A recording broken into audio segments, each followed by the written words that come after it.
শরীকে কোরবানি দিতে খুব সতর্কতা অবলম্বন করা। চারজন শরীকে দিচ্ছেন, তিনজন দিচ্ছেন, একজনের নিয়তে যদি ঝামেলা হয়, সর্বনাশ হয়ে যাবে। পারেন একা দেন, না পারলে শরীকে দেন। বাকি শরীক যাদেরকে নিবেন তাদের যেন নিয়তটা শুদ্ধ থাকে। কোরবানি করার আগে চারটি বিষয় আমরা মাথায় রাখবো। বলেন কয়টি? এক নাম্বার নিয়ত করা। বলেন এক নাম্বার।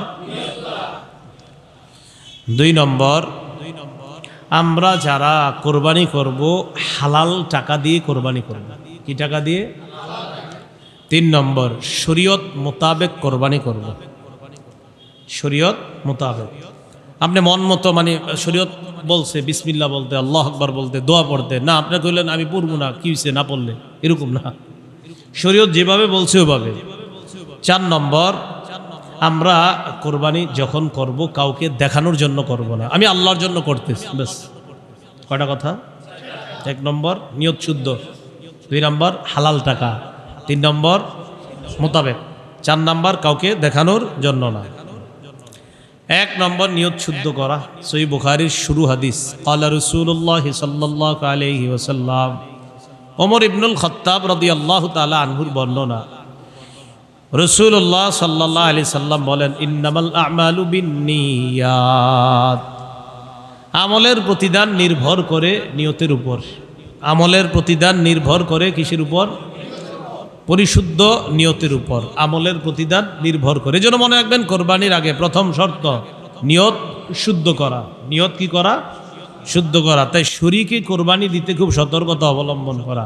চারজন শরীকে দিচ্ছেন, তিনজন দিচ্ছেন, একজনের নিয়তে যদি ঝামেলা হয়, সর্বনাশ হয়ে যাবে। পারেন একা দেন, না পারলে শরীকে দেন। বাকি শরীক যাদেরকে নিবেন তাদের যেন নিয়তটা শুদ্ধ থাকে। একা দিলে একটা লাভ হইলো, নিয়ত ভালো হইলে এটাও আপনি জানেন, খারাপ হইলে এটা আপনি জানেন, আর কেউ জানবে না। টাকা হালাল কিনা এটা আপনি জানেন, আর টাকা হারাম কিনা এটা আপনি জানেন। যা হবার সব আপনার একার হবে। আর চার পাঁচ জনে দিলে একজনের অর্থ যদি হারাম হয় তাহলে বাকিদের ওই কোরবানির মধ্যে ঝামেলা হয়ে যাবে। কথা বুঝে আসছে? এজন্য শরীক নির্বাচনে খুব সতর্কতা অবলম্বন করা।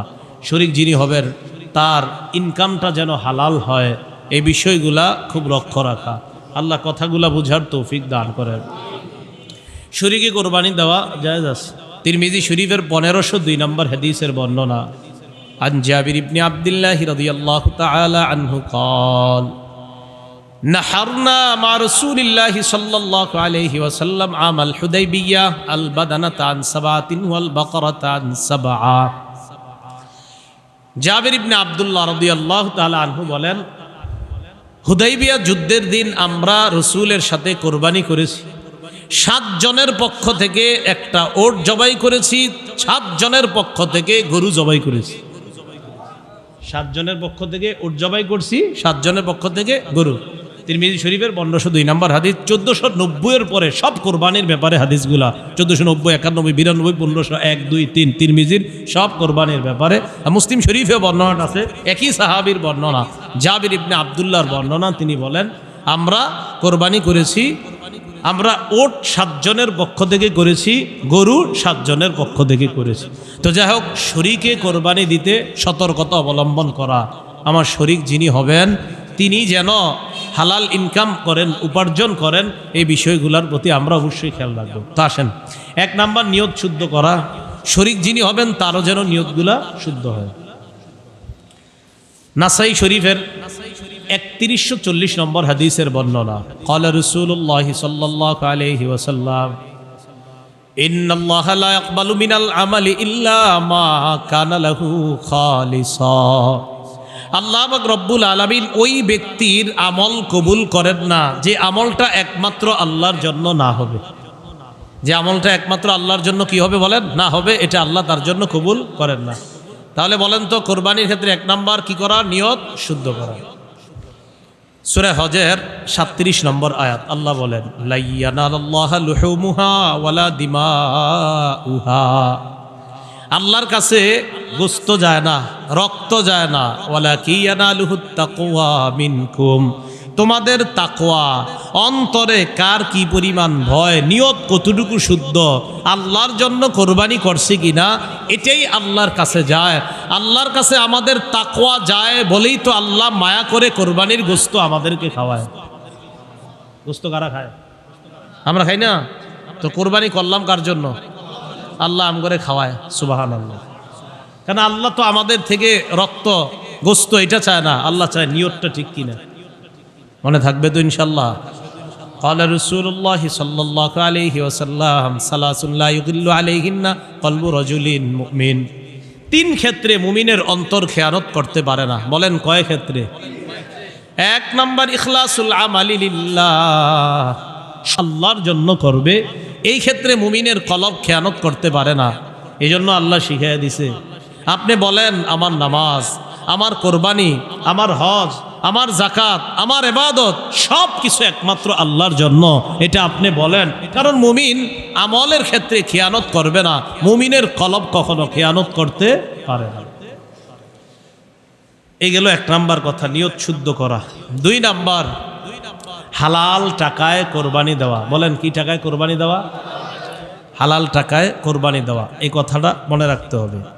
قال رسول الله صلى الله عليه وسلم, রাসূলুল্লাহ সাল্লাল্লাহু আলাইহি ওয়াসাল্লাম বলেন, আমার উম্মতের উপর এমন একটা সময় আসবে, লা ইউবালিল মারউ মা আখাযা মিনহু আমিনাল হালালি আও মিনাল হারাম। আমার উম্মতের উপর এমন একটা সময় আসবে, বুখারীর বর্ণনা, আমার উম্মত পরোয়া করবে না সে কি হালাল কামাই করলো না হারাম কামাই করলো, এটা উম্মত পরোয়া করবে না। হইলেই হইছে, বাস ইচ্ছা মতো কামাই করবে, চাই হারাম হোক চাই হালাল হোক। কিন্তু মনে রাখতে হবে কোরবানি করতে হবে হালাল টাকায়। এখানে যদি বেশিরভাগ উপার্জন হারাম হয় অথবা পুরা উপার্জন হারাম হয় কোনো একজন শরীকের, তাহলে সবার কোরবানি বাতিল। কথাটা বুঝছেন নি? কোনো একজন শরীকের বেশিরভাগ উপার্জন যদি হারাম হয় অথবা পুরো অংশ যদি হারাম হয়, সবার কোরবানি বাতিল হয়ে যাবে। আল্লাহ হেফাজত করেন। এই জন্য শরীক নির্বাচনে সতর্কতা অবলম্বন করা। তো বলেন তো দুই নাম্বার কাজে কি জানি? কোরবানির ক্ষেত্রে হালাল টাকায় কোরবানি দেওয়া। তিন নম্বর কি? শরীয়ত মোতাবেক কোরবানি দেওয়া। শরীয়ত মোতাবেক আল্লাহর নাম নিয়ে কোরবানি আদায় করা, কোরবানি দেওয়া। আল্লাহ পাক রব্বুল আলামিন বলেন, ওয়ালা তাকুলু মিম্মা লাম ইউযকার ইসমুল্লাহি আলাইহি। যেই পশু জবাই করার সময় আল্লাহর নাম নেওয়া হয় না, ওই পশুর গোশত তোমরা খাবে না। যেই পশু জবাই করার সময় আল্লাহর নাম নেওয়া হয় না, ওই পশুর গোশত তোমরা খাবে না। অন্য আয়াতে আল্লাহ বলেন, ফাকুলু মিম্মা যুকিরা ইসমুল্লাহি আলাইহি। ওই পশুর গোশত তোমরা খাও যেই পশু জবাই করার সময় আল্লাহর নাম নেওয়া হয়। তাহলে যেই পশু জবাই করার সময় আল্লাহর নাম নেওয়া হয় এটা খাও, যেই পশু জবাই করার সময় আল্লাহর নাম নেওয়া হয় না এটা তোমরা খাবে না। তো আল্লাহর নাম নেওয়া, শরীয়ত মোতাবেক কোরবানি করা। কোরবানি করতে গিয়ে কোনো ধরনের বেদাতি কর্মকাণ্ড যেন না হয়। যেমন পশু কিনছেন, এখনো 10 দিন বাকি কোরবানি, বা 5 দিন বাকি, বা 3 দিন বাকি, ওই মুহূর্তে আপনারা অনেক মানুষ কত রং বেরঙ্গের তামাশা করে পশুরি নিয়ে এই করতে হয় সেই করতে হয়। বেচারার জবান থাকলে মনে হয় বলতো, আমার একটু মাফ করো, এত কিছু করো কামারে। কোন ধরনের বেদাত যেন অনুপ্রবেশ না করে। মনে রাখবেন সব বেদাতের মূলে থাকে জাল বর্ণনা। কি বললাম? সব বেদাতের মূল হয় জাল বর্ণনা। এই জাল বর্ণনা হয় সমস্ত বেদাতীদের প্রথম হাতিয়ার জাল বর্ণনা। একটা জাল বর্ণনা ফিট করবে, এটা হবে বেদাতের প্রধান হাতিয়ার। বেদাতের কোনো অনুপ্রবেশ করানো যাবে না, শরীয়ত মোতাবেক কোরবানি করা। সহিহ বুখারীর বর্ণনা 2697 নম্বর হাদিস, আম্মাজান আয়েশা সিদ্দিকা রাদিয়াল্লাহু তাআলা আনহার বর্ণনা। ক্বালা রাসূলুল্লাহ সাল্লাল্লাহু আলাইহি ওয়াসাল্লাম, মান আহদাসা ফি আমরিনা হাযা মা লাইসা মিনহু ফাহুয়া রাদ্দুন। রাসূলুল্লাহ সাল্লাল্লাহু আলাইহি সাল্লাম বলেন, আমাদের ইসলাম ধর্মের মধ্যে, ইসলামের এই শরীয়তের মধ্যে কেউ যদি ইবাদতের নামে সওয়াবের আশায় নতুন কিছু আবিষ্কার করে, বলেন সবাই, ইসলামের মধ্যে ইবাদতের নামে সওয়াবের আশায় নতুন কিছু আবিষ্কার করে, এটা বেদাত। এটা কি? ফাহুয়া রাদ্দুন, এটা প্রত্যাখ্যান করা হবে। ইমাম মালিক রহমাতুল্লাহি আলাইহি বলেন, মান ইবতাদা ফিল ইসলামি বিদআতান ইয়ারাহা হাসানা ফাকাদ জামা আন্না মুহাম্মাদান কদ খানার রিসালা। ইমাম মালিক বলেন, কোনো ব্যক্তি যদি ইসলামের মধ্যে নতুন কিছু বানায় আর এটারে যদি সে উত্তম মনে করে, এটা নতুন প্রথা চালু করছে এবং এটারে সে উত্তম মনে করে, সে কেমন যেন মনে করে যে মুহাম্মদ সাল্লাল্লাহু আলাইহি ওয়াসাল্লাম নবুয়তের দায়িত্ব পালনে ত্রুটি করেছেন। নবী ত্রুটি করছে কোনো? নবী কি পরিপূর্ণ দিন রেখে গেছে কিনা বলেন? তো এখন যদি ইসলামের মধ্যে সওয়াবের আশায় ইবাদতের নামে নতুন কিছু অনুপ্রবেশ করায়, এর অর্থ হলো নবী পুরোপুরি রেখে যাইতে পারে নাই, তাই আমি নতুন একটা বানাইছি। আল্লাহ হেফাজত করেন। ক্বালা রাসূলুল্লাহ সাল্লাল্লাহু আলাইহি ওয়াসাল্লাম, নবীজি সাল্লাল্লাহু আলাইহি সাল্লাম বলেন, আনা ফারাতুকুম আলাল হাউজ, আমি হাউজে কাউসারের পারে দাঁড়িয়ে থাকব। হাউজে কাউসারের পারে যখন আমি দাঁড়িয়ে থাকব, তখন আমার সামনে আমার উম্মত যাবে। মান মাররা আলাইয়া শারিবা, আমার উম্মত আমার সামনে দিয়ে যাবে, যাওয়ার সময় পানি পান করবে। ওয়ামান শারিবা লাম ইয়াজমা আবাদা, আমার উম্মতের কেউ যদি হাউজে কাউসারের পানি পান করে, সে আর পিপাসার্ত হবে না। বুখারীর বর্ণনা। এরপরে রাসূল সাল্লাল্লাহু আলাইহি সাল্লাম বলেন, সুম্মা লা ইয়ারিদান্না আলাইয়া আকওয়ামুন আ'রিফুহুম ওয়া ইয়া'রিফুনানি, এরপর আমার সামনে এমন একদল মানুষ যাবে আমার সামনে দিয়ে, যাদেরকে আমি চিনব, তারা আমার উম্মত, তারাও আমাকে চিনবে। আমি তাদেরকে পানি পান করাইতে চাইব। সুম্মা ইউহালু বাইনি ওয়া বাইনাহুম, আমার মাঝে আর তাদের মাঝে প্রতিবন্ধকতা সৃষ্টি করা হবে। আমি বলবো, ইন্নাহুম মিন উম্মতি, আল্লাহ এরা তো আমার উম্মত। আল্লাহর পক্ষ থেকে জবাব দেওয়া হবে, ইন্নাকা লা তাদরি মা আহদাসু বা'দাক, হাবিব আপনি জানেন না, আপনি দুনিয়া থেকে বিদায় নেওয়ার পর তারা নতুন নতুন কত বেদাত চালু করছে, আপনার জানা নাই। যখন নবী জানবে এই মানুষগুলা ইসলামের মধ্যে আমি যেই ধর্ম রেখে এসেছি, আমি যেই শরীয়ত রেখে গেলাম, এটার মধ্যে তারা নিজেদের মন মতো নতুন কিছু আবিষ্কার করছে, তখন নবী বলবেন, সুহকান সুহকান লিমান গায়্যারা দীনি, আমার সামনে থেকে দূর হও, যে আমার ইসলামকে, আমার রেখে আসা শরীয়তকে পরিবর্তন করে দিয়েছে, সে আমার সামনে থেকে দূর হও, আমি তোমার চেহারাটা দেখতেও চাই না। পানি পান করাবে দূরের কথা, ওই উম্মতকে বলবে, দূর হও, দূর হও আমার সামনে। তাহলে হাউজে কাউসারের পানি নবী পান করাবে তাদেরকে, যারাই যাবে সামনে দিয়ে। নবী বলছেন, আমার সামনে একদল মানুষ যাবে, যাদেরকে আমি চিনব, তারাও আমাকে চিনবে। আমি তাদেরকে পানি পান করাইতে চাইব, আমার আর তাদের মাঝে প্রতিবন্ধকতা সৃষ্টি করা হবে। আমি বলবো, ইন্নাহুম মিন উম্মতি, তারা তো আমার উম্মত। জবাব দেওয়া হবে, ইন্নাকা লা তাদরি মা আহদাসু বা'দাক, আপনি জানেন না, আপনি দুনিয়া থেকে চলে আসার পর তারা কত নতুন কিছু আবিষ্কার করছে।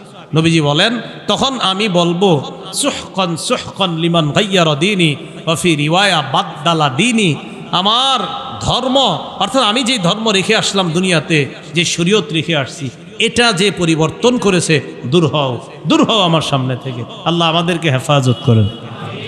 কয় নম্বর কথা গেল? 3, শরীয়ত মোতাবেক কোরবানি করা। 4 নাম্বার, কাউকে দেখানোর জন্য কোরবানি না করা।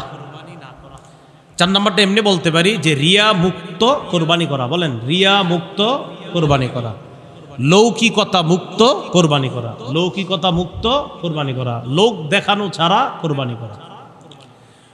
লোক দেখানোর কোরবানি যদি হয়, তাহলে এটা কিন্তু মুশকিল হয়ে যাবে, এটা আল্লাহ কবুল করবেন না। তিরমিজি শরীফের লম্বা হাদিস, 2382 নম্বর হাদিস, এই হাদিসের মধ্যে আসছে রাসূলুল্লাহ সাল্লাল্লাহু আলাইহি ওয়াসাল্লাম 2380, 2381, 82, 2383, এই হাদিসগুলো সব রিয়ার ব্যাপারে। রাসূল বলেন, মাইয়ুরাই ইউরাইল্লাহ ওয়া মাইয়ুসাম্মি ইউসাম্মিহুল্লাহ, যে কাউরে দেখানোর জন্য কোনো আমল করে, কিয়ামতের মাঠে আল্লাহ তারে দেখায়া দিবেন। মানে এই রিয়ার পরিবর্তে যে গজব আল্লাহ দিবেন, সেটাও সে দেখতে পাবে। ওমাইয়ুসাম্মি, যে মানুষকে শোনানোর জন্য কিছু করে, যে মানুষ আমারে বলবে আমি শাইখুল হাদিস, আমি বড় মুহাদ্দিস, এটা আমারে বলবে, আল্লাহ কিয়ামতের ময়দানেও তাকে ভয়ঙ্কর কিছু শুনিয়ে দিবেন। বলেন নাউজুবিল্লাহ। রিয়া করা যাবে না, দেখানো যাবে না। তো তিরমিজি শরীফের 2382 নম্বর হাদিস, এই হাদিসের মধ্যে রাসূলুল্লাহ সাল্লাল্লাহু আলাইহি সাল্লামের সাহাবী আবু হুরায়রা রাদিয়াল্লাহু তাআলা আনহুর বর্ণনা। এই হাদিসের বর্ণনাকারী উকবাহ ইবনু আমির তিনি বলেন, আন্না শুফাই আল আসবাহি দাখাল আল মাদিনাতা ফাইদা হুয়া বিআবি হুরায়রাতা রাদিয়াল্লাহু তাআলা আনহু ওয়াকাদ ইজতামা আলাইহি নাস। একজন বিখ্যাত তাবিঈ নাম শুফাই আল আসবাহি, তিনি মদিনায় আসলেন। আসার পর তিনি দেখেন রাসূলের সাহাবী আবু হুরায়রা রাদিয়াল্লাহু তাআলা আনহু এক জায়গায় বসা, মানুষ তাকে ঘেরাও করে আছে, মানুষ তার চারপাশে একত্রিত হয়েছে। ওয়া হুয়া ইউহাদ্দিসুন নাস, তিনি মানুষকে হাদিস পড়াচ্ছেন। সুবহানাল্লাহ, হাদিস শোনাইতেছে রাসূলের। ফাদানাউতু মিনহু হাত্তা কাআদতু বাইনা ইয়াদাইহি, আমি আবু হুরায়রার কাছাকাছি গেলাম, তার পাশে বসলাম। ফালাম্মা সাকাতা ওয়া খালা, তিনি যখন হাদিস পড়ানো থেকে চুপ হইলেন, বিরত থাকলেন, একাকিত্ব, তিনি যখন নির্জনতা অবলম্বন করলেন, একা একা হলেন, আর কেউ আশেপাশে নাই, আমি তাকে কানে কানে তার পাশে যে বসে আছি, না আমি তাকে ঘরের মধ্যে একা একই যখন তিনি আছেন তখন বললাম, লাম্মা হাদ্দাসতানি হাদিসান সামি'তাহু মির রাসূলিল্লাহি সাল্লাল্লাহু আলাইহি ওয়াসাল্লাম ওয়া আকালতাহু ওয়া আলিমতাহু, আমি তাকে বললাম আমার এমন একটা হাদিস শোনান যে হাদিসটা আল্লাহর নবীর কাছ থেকে আপনি শুনেছেন, জেনেছেন, বুঝেছেন, শুনেছেন, জেনেছেন, বুঝেছেন, এমন একটা হাদিস শোনান। আবু হুরায়রা রাদিয়াল্লাহু তাআলা আন জবাব দিলেন, আফআলু লা উহাদ্দিসান্নাকা হাদিসা হাদ্দাসানিহি রাসূলুল্লাহ সাল্লাল্লাহু আলাইহি ওয়াসাল্লাম। আবু হুরায়রা রাদিয়াল্লাহু তাআলা আনহু বললেন, আল্লাহর কসম আমি তোমারে এমন একটা হাদিস শোনাবো যে হাদিসটা রাসূলুল্লাহ সাল্লাল্লাহু আলাইহি সাল্লাম আমাকে বলেছেন, যে হাদিসটা নবীজি আমাকে বলেছেন। এই কথা বলার পর নাশাগা আবু হুরায়রা নাশগা, আবু হুরায়রা রাদিয়াল্লাহু তাআলা আন বেহুশ হয়ে গেছে। হাদিস বলছিনি, সবাই বলেন হাদিস বলছে, বলার আগেই বেহুশ। ফালাম্মা আফাকা, উনি যখন হুশ ফিরে আসলো ওনার, তিনি যখন হুশে ফিরলেন, হুশ ফিরে আসার পর আমি তাকে বললাম, আপনি আমার এমন একটা হাদিস শোনান যেটা নিজে শুনেছেন, বুঝেছেন, জেনেছেন, এমন হাদিস শোনান। আবু হুরায়রা রাদিয়াল্লাহু তাআলা আন আবার বললেন, আফআলু লা উহাদ্দিসান্নাকা হাদিসা হাদ্দাসানিহি রাসূলুল্লাহ সাল্লাল্লাহু আলাইহি ওয়াসাল্লাম মা মা'ানা আহাদুন গায়রি ওয়া গায়রু, আমি তোমারে এমন একটা হাদিস শোনাবো আল্লাহর কসম, যে হাদিসটা নবী আমাকে বলেছেন, বলার সময় আমি আর নবী ছাড়া কেউ ছিল না, এমন একটা হাদিস আমারে বলছে যেটা আমি ভালোভাবে শুনছি, বুঝছি, জেনেছি, এই হাদিসটা আমি তোমারে এখন শোনাবো। এটা কইয়া, এটা বলার পর মাঝে মাঝে আমার ভাষা একটু আমগো কুমিল্লার ভাষা হিসাবে আপনারা বুঝে নিয়ে না, ঠিক আছে। তো এটা বলার পর সুম্মানা শাগা আবু হুরায়রা তানাশগাতান উখরা, আপনারা এ পর্যন্ত কোনো অবুঝ কোনো বাংলা নাই তো নাকি? আমি যে এতক্ষণ যে বাংলা বলছি কোনোটা বুঝেন না এমন আছে? সমস্যা নেই, আমার কোনো বাংলা না বুঝলে যে কেউ বলে ফেলবেন এটা বুঝি নেই, আমি আবার বলবো, কোনো সমস্যা নেই। তো আবু হুরায়রা রাদিয়াল্লাহু তাআলা আনহু এটা বলার পর উনি দ্বিতীয়বার আবার বেহুশ হয়ে গেছে। হাদিস বলছে, বলে নাই। ফালাম্মা আফাকা, উনি আবার হুশে আসলেন, তার হুশ ফিরে ফিরে আসার পর আমি আবার বললাম, এমন একটা হাদিস শোনান আমাকে একটু যেটা শুনেছেন, জেনেছেন, বুঝেছেন। আবু হুরায়রা বললেন, লা উহাদ্দিসান্নাকা হাদিসান হাদ্দাসানিহি রাসূলুল্লাহ সাল্লাল্লাহু আলাইহি ওয়াসাল্লাম ফি হাদাল বাইত আনা ওয়া হুয়া ফি হাদাল বাইত মা মা'ানা আহাদুন গায়রি ওয়া গায়রু, আমি তোমারে এমন একটা হাদিস শোনাবো যেটা নবী এই ঘরে বইসা আমাকে বলছে, আমি আর নবী ছাড়া কেউ ছিল না। এবার আরো গুরুত্ব দিল যে এই ঘরে বইসে আমারে বলছে, আমি আর নবী ছাড়া কেউ ছিল না। এটা বইলা নাশাগা আবু হুরায়রা তানাশগাতান উখরা, আবার বেহুশ হয়ে গেছে। কয়বার হইল? হাদিস বলছিনি, তাহলে কেমন হাদিস যেটা বলতে বলতে খালি বেহুশ হয়ে যাচ্ছে। ফালাম্মা আফাকা, আবার হুশ ফিরে আসছে। আসার পর আবু হুরায়রা বললেন, লা উহাদ্দিসান্নাকা হাদিসা হাদ্দাসানিহি রাসূলুল্লাহ সাল্লাল্লাহু আলাইহি ওয়াসাল্লাম ফি হাদাল বাইত ফি মাকামি হাদা মা মা'হু আহাদুন গায়রি ওয়া গায়রুহু, আমি তোমার এমন একটা হাদিস শোনাবো, আমি তোমাকে এমন একটা হাদিস বর্ণনা করব, যে হাদিসটা রাসূলুল্লাহ সাল্লাল্লাহু আলাইহি সাল্লাম এই ঘরে এই স্থানে বৈশা আমাকে শুনিয়েছেন। তিনি আর আমি ছাড়া এই ঘরের মধ্যে তৃতীয় আর কেউ ছিল না। এটা বইলা নাশাগ আবু হুরায়রা নাশগাতান, আবার বেহুশ হয়ে গেছে। কয়বার হাদিস বলছেন? ফালাম্মা আফাকা, আবার হুশ ফিরে আসছে। এবার হুশ ফিরে আসার পর বললেন, আমি তোমাকে এমন একটা হাদিস শোনাবো যে হাদিসটা আল্লাহ নবী আমাকে বলছে। ফামালা খাররান আলা ওয়াজহি, উনি আবার বেহুশ হয়ে চেহারার উপর পড়ে যাবে, মানে এভাবে পড়ে যাবে এমন অবস্থা। আসনাতুহু, আমি তাড়াতাড়ি ওনাকে ধরলাম, আমার সাথে টেক লাগায় বসাইলাম। তবিলা, লম্বা সময় ধরে রাখছি যেন আর না পড়ে, মোটামুটি উনি স্বাভাবিক অবস্থায় যেন ফিরে আসে, কারণ বারবার বললেই তো বেহুশ হয়ে যাচ্ছে। এবার ধরে রাখলাম। এক পর্যায়ে আমি তাকে বললাম, আপনি মেহেরবানি করে হাদিসটা বলেন। বলতে পারছেন না কেন? আবু হুরায়রা রাদিয়াল্লাহু তাআলা আনহু বললেন, কিয়ামতের ময়দানটা যখন আল্লাহ কায়েম করবেন, কোন ময়দান বলেন তো? আল্লাহ যখন বিচার ব্যবস্থা কায়েম করবেন, যখন বিচার করবেন, আউয়ালু মাইয়াদউ রাজুলুন জামাআল কুরআন, প্রথম আল্লাহ ডাক দিবেন ওই ব্যক্তিকে, ওই আলেমকে, যে আলেম কোরআন হাদিসের বিদ্যা অর্জন করছে, তারা ডাকবে, আসো। আলেমকে ডাকার পর আল্লাহ বলবেন, আলাম উআল্লিমকা আলা মা আনজালতু আলা রাসূলি ফামাযা আমিলতা ফিমা উল্লিমতা, আমি কি তোমাকে ওই বিদ্যা শিক্ষা দেই নাই যে বিদ্যা আমি আমার হাবিবের উপর নাজিল করেছিলাম? আমি কি তোমাকে ওই বিদ্যা শিক্ষা দেই নাই যে বিদ্যা আমি আমার হাবিবের উপর নাজিল করেছি? ওই বিদ্যা কি আমি তোমারে শিখাই নাই? জবাব দিবে, বালা, জি রব, আপনি আমারে শিখাইছেন। তো কি করছো? আমল করছো শিক্ষা অনুযায়ী? জবাব দিবে, আকুমু বিহি আনা আল-লাইলি ওয়া আনা আন-নাহার, আমি সকাল সন্ধ্যা আমল করছি, আমি কোরআন প্রচার করছি, হাদিস প্রচার করছি, এরকম বলবে। যেমন মনে করেন আমি যদি কই, আল্লাহ আমি দিনের বেলা ক্লাস করছি, রাতের বেলা হাদিস প্রচার করছি, তো এরকম মনে করেন একজন আলেম বলবে, আল্লাহ আমি দিন রাত শুধু কোরআন হাদিস প্রচার করছি। আল্লাহ বলবে, ঠিকই করছো, কেন করছো? বলবে আপনারই খুশি করার জন্য। আল্লাহ বলবে, না কাযাবতা, তুমি মিথ্যা বলছো। সব ঠিক, কিন্তু তুমি মিথ্যা কথা বলছো। তুমি কি বলছো? মিথ্যা কথা। এবার আপনাদেরকে মাঝে মাঝে যদি বলি, পোস্টারে বেশি কিছু লিখেন না, আপনারা তো টাইটেল লাগাইতে আখেরাত বরবাদ করে দেওয়ার চেষ্টা করেন হুজুরদের। হ্যাঁ, আল্লামা ওমক ওমক বলতে বলতে আসল নামই দিই মাঝে মাঝে খুঁজে পাই না। আমি কে দেখি, আমি এরকম। হ্যাঁ, আল্লামার ব্যাপারে তো আমি কঠোরতায় যাচ্ছি। আগামীতে আল্লামা লেখা থাকবে, ওই মাহফিল ক্যান্সেল হয়ে যেতে পারে, একদম সরাসরি ক্যান্সেল। আল্লামা লিখবেন, কে পছন্দ করে সেটা যার যার ব্যাপার। আমার নামের শুরুতে আল্লামা লিখবেন, মাহফিল ক্যান্সেল টোটাল, সাথে কোনো ওজর, আপত্তি, পরামর্শ, সুপারিশ কোনো কার্যকরী হবে না। কিন্তু আমি পছন্দ করি না, কেন লিখবেন? এটা লিখবেন না। হাফিজুল হাদিস লিখলে ক্যান্সেল তো হবেই মাহফিল, ভবিষ্যতে আর কোনোদিন পাবেন না। আল্লামা লিখলে মাহফিল ক্যান্সেল, আর হাফিজুল হাদিস লিখলে ভবিষ্যতে আর পাবেন না।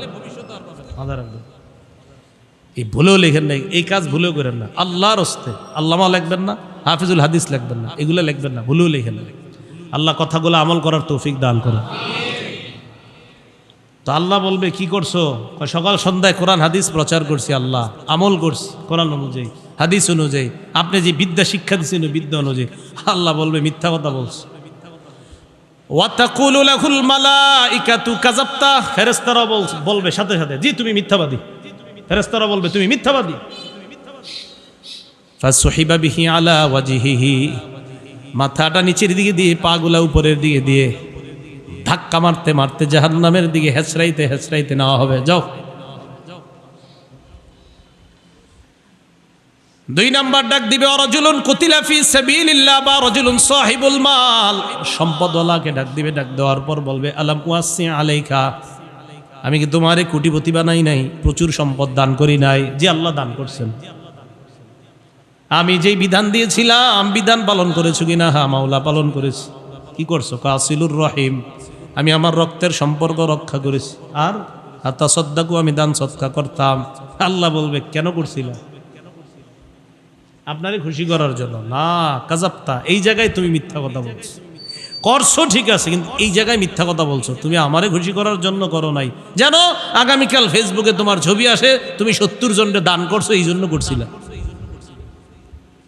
কি ঠিক? হ্যাঁ, এই অ্যালার্জি থেকে যে কবে মুক্ত হবে সমাজ আল্লাহ জানে।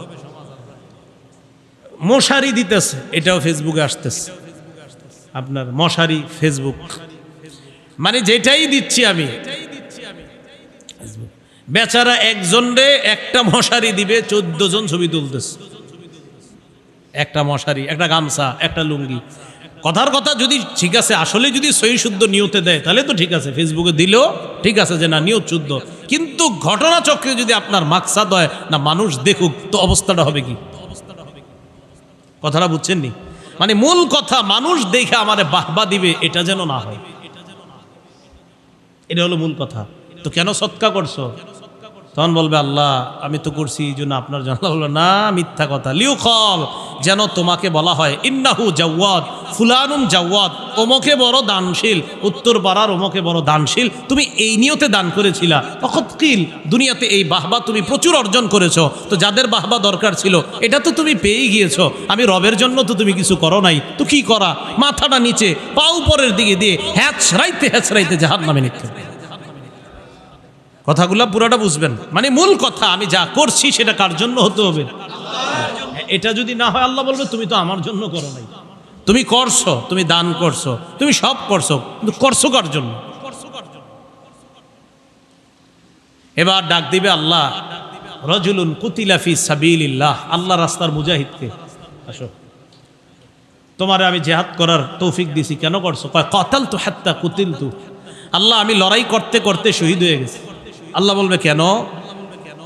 আপনারে খুশি করার জন্য। আল্লাহ বলবে না, দুনিয়াতে তোমার এই নিয়ত ছিল না, তোমার নিয়ত ছিল আমারে সবাই বীর বাহাদুর বলবে, তুমি এই জন্য করছিলা। তো দুনিয়াতে বাহবা দিছে তোমারে বীর বাহাদুর বইলা, পত্রিকায় তোমার ব্যাপারে প্রচুর লেখা হয়েছে, তুমি বীর, তুমি বাহাদুর, সব। তুমি আমার জন্য এটা করো নাই, তো যেহেতু করো নাই অতএব আমার কাছ থেকে কিছু পাওয়ার আশা কিভাবে করো? যাও জাহান্নামে যাও। বুঝে থাকলে বলেন কোরবানি কার জন্য? আবু হুরায়রা বলেন উলাইকা সালাসাতুল্লাতি তুসাআরু বিহিমুন নার, এই 3 রিয়াকারী আমলের মাধ্যমে জাহান্নামের আগুন প্রজ্বলিত করা হবে। এর মধ্যে প্রথম জন যেহেতু আলেম, আর আবু হুরায়রা রাদিয়াল্লাহু তাআলা তিনি ছিলেন একজন বিখ্যাত আলেম, এই জন্য ইনি এই হাদিস বলতে গিয়ে বারবার বেহুশ হয়ে যাচ্ছিলেন, বলতে পারছিলেন না। বলেন কোরবানি 1 নম্বর নিয়ত শুদ্ধ করা, 2 নম্বর মাল হালাল হওয়া, 3 নম্বর শরীয়ত মোতাবেক, 4 নম্বর হ্যাঁ আল্লাহর জন্যই কোরবানি করা। আল্লাহর জন্য কি করা? কোরবানি। তো হাদিস দ্বারা বোঝা যায় কিয়ামতের ময়দানে শুধু এদেরকে ডাকবে এমন না, এরকম যারা আমল করছে এই শ্রেণী বিভিন্ন শ্রেণীকে বলবে যে তুমি ওটা কেন করেছো বলো, তো বলবে আল্লাহ এই জন্য করি। আল্লাহ বলবেন না, আমার জন্য করো নাই। পুরা আলোচনাটা বুঝে থাকলে বলেন আমার নামাজ কার জন্য হবে? হজ জাকাত কোরবানি কার জন্য হবে? আমার জীবন কার? আমার মৃত্যু দিবেন কে? বাস এটাই ইব্রাহিম নবীকে আল্লাহ বললেন আসলিম, আপনি সারেন্ডার করেন, আত্মসমর্পণ করেন। সূরা বাকারাতে আল্লাহ বলেন 131 নম্বর আয়াত, ইব্রাহিম নবী বললেন আসলামতু লিরাব্বিল আলামিন, আমি বিশ্ব জগতের রবের সামনে নিজেকে সঁপে দিলাম। এই জায়গায় কার কথা বলছে? এই জায়গায় কার কথা? ইব্রাহিম নবীর কথা। এবার সূরা ওয়াস-সাফফাতের মধ্যে যান 102 থেকে 107 নম্বর আয়াত, ওখানে দেখবেন 2 বাবা আর সন্তান, ইব্রাহিম নবী ইসমাইল নবী, এই 2 জনের কথা আল্লাহ বলছে। ফালাম্মা আসলামা, তারা 2 জন যখন আল্লাহর কাছে আত্মসমর্পণ করলেন। প্রথমে ইব্রাহিম নবী আত্মসমর্পণ করছে, ইব্রাহিম নবী সন্তানরে বলছে আমি স্বপ্নে দেখলাম তোমারে জবাই করি, ফানজুর মাজা তারা, তোমার অভিমত কি? ইসমাইল নবী জবাব দিলেন আব্বা আমার আবার কি অভিমত? ইফআল মা তুমার, রব যা বলছে তাড়াতাড়ি পালন করেন। তো আল্লাহ তখন বললেন ফালাম্মা আসলামা, প্রথমে আল্লাহ বলছে ইব্রাহিম নবী আত্মসমর্পণ করছে, এবার আল্লাহ বলছে ইব্রাহিম ইসমাইল বাবা এবং সন্তান দুজন আমি আল্লাহর জন্য 100 পরীক্ষায় সফলতার জন্য আমার সামনে আত্মসমর্পণ করছি। তাহলে আমরা সবাই কোরবানি করব কার জন্য? আমরা সবাই আল্লাহর কাছে আত্মসমর্পণকারী, ঠিক না? আল্লাহ আমাদের সকলকে যে কথাগুলো শুনলাম বললাম আমল করার তৌফিক দান করেন। মারকাজুল ফুরকান এই মাদ্রাসাটা হক বাতিলের পার্থক্যকারী মাদ্রাসা। ফুরকান মানি আল ফারকু বাইনাল হাক্কি ওয়াল বাতিল, হক বাতিলের মাঝে পার্থক্য। এই হক বাতিলের মাঝে পার্থক্য করা এটা মাদ্রাসার শিক্ষা। এখানে যে শিক্ষাটা দেওয়া হবে কোরআন হাদিসের শিক্ষা দেওয়া হবে। এখন কথা হলো, আপনার ঘরে এমন কাজ হয় যে কাজগুলা শরীয়ত মোতাবেক না, আপনি কেমনি বুঝবেন এটা শরীয়ত মোতাবেক না? এজন্য আপনার একজন সন্তান মাদ্রাসায় দেন, এখান থেকে সে শিখবে কোনটা হক, কোনটা বাতিল, কোনটা ন্যায়, কোনটা অন্যায়। এজন্য বলেন মাদ্রাসা শিক্ষা দরকার আছে কিনা? এই জন্য এই মাদ্রাসাটা ইনশাল্লাহ আমরা সবাই খেয়াল রাখবো, সন্তান দিব, পড়াশোনা করাবো, তারা যেন সুশিক্ষায় শিক্ষিত হতে পারে। আল্লাহ তৌফিক দান করেন। আল্লাহ আমাদের সকলকে এই মজলিসে যারা উপস্থিত হয়েছি আপনাদের সাথে যেন আল্লাহর কাছে আত্মসমর্পণকারী মুসলমান হিসাবে কিয়ামতের ময়দানে সবাই একসাথে হয়ে যেন একসাথে জান্নাতে যেতে পারি। আল্লাহ তৌফিক দান করেন। আমিন ওয়া আখিরু দাওয়ানা আলহামদুলিল্লাহি রাব্বিল আলামিন। সুবহানাল্লাহি ওয়া বিহামদিহি, সুবহানাকাল্লাহুম্মা ওয়া বিহামদিকা, আশহাদু আল্লা ইলাহা ইল্লা আনতা আস্তাগফিরুকা ওয়া আতুবু ইলাইক। আলহামদুলিল্লাহি রাব্বিল আলামিন ওয়াল আকিবাতু লিল মুত্তাকিন। ওয়াসসালামু আলা সাইয়্যিদিল আমবিয়া ওয়াল মুরসালিন ওয়া আলা আলিহি ওয়া সাহবিহি আজমাইন। আল্লাহ এই মাদ্রাসা আপনি কবুল করেন, সমস্ত পেরেশানি থেকে হেফাজত করেন। আল্লাহ মাদ্রাসার উস্তাদ, ছাত্র, মাদ্রাসার পরিচালক সকলকে কবুল করেন। তারা যেন ইখলাসের সাথে কাজ করতে পারে তৌফিক দান করেন। আল্লাহ আল্লাহ এই মাদ্রাসাগুলা কেন্দ্র করে আল্লাহ আল্লাহ অনেক স্বপ্ন দেখি মাওলা। এই মাদ্রাসাগুলা থেকে আল্লাহ আল্লাহ এই যুগেও আপনি বড় মুফতি, মুহাদ্দিস, ফকিহ আপনি তৈরি করে দেন। আল্লাহ যারা ইসলামের ঝান্ডাবাহী হবে, আল্লাহ যারা কোরআন সুন্নাহর ধারক বাহক, প্রকৃত ধারক বাহক হতে পারে এমন কিছু সন্তান আপনি তৈরি করে দেন। আল্লাহ আমাদের দোয়া আপনি কবুল করেন। মাদ্রাসার যত প্রয়োজন আল্লাহ যাবতীয় প্রয়োজনগুলা গাইবি খাজানা থেকে পুরা করে দিয়েন। এলাকার সমস্ত ইমাম, খতিব, মুয়াজ্জিন, সমস্ত মুহতামিমিন যারা আছে সকলে মিলে মিশে মোহাব্বতের সাথে পরামর্শ করে যেন কাজ করতে পারে তৌফিক দান করেন। তারা একসাথে যেন সমস্ত বাতিলকে মোকাবেলা করতে পারে তৌফিক দান করেন। আল্লাহুম্মা সাল্লি ওয়া সাল্লিম ওয়া বারিক আলা মুহাম্মদ। সুবহানা রাব্বিকা রাব্বিল ইজ্জাতি আম্মা ইয়াসিফুন ওয়া সালামুন আলাল মুরসালিন ওয়ালহামদুলিল্লাহি রাব্বিল আলামিন।